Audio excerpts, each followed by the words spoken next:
twagize Imana, ndashimira Imana, ndabashimira mwese abadusengeye, kandi ndashimira na Perezida wa Repubulika kugirira icyizere.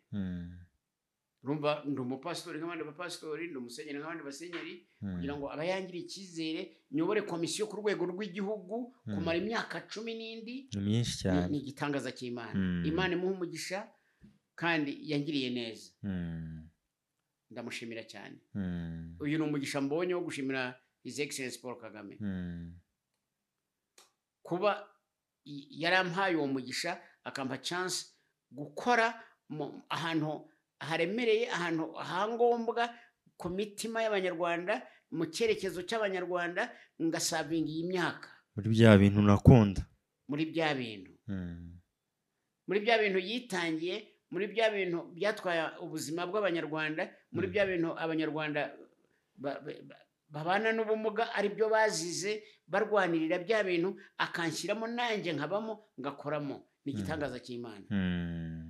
N'igihe nzaba ntakiri ku isi ndi mu ijuru, ni kimwe mu byo nzajya mpimbariza Imana mushimira. Ariko turacyafite urugendo. Yego, ko nyine gushima ni byiza.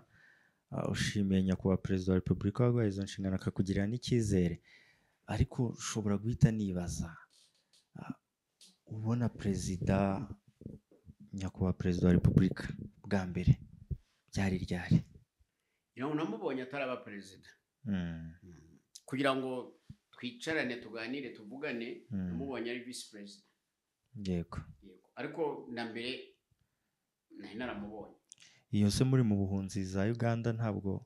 Muri Uganda ntitwabonanye cyane, kuko yari ahantu hitwa Toro, akiri umusore muto, akiri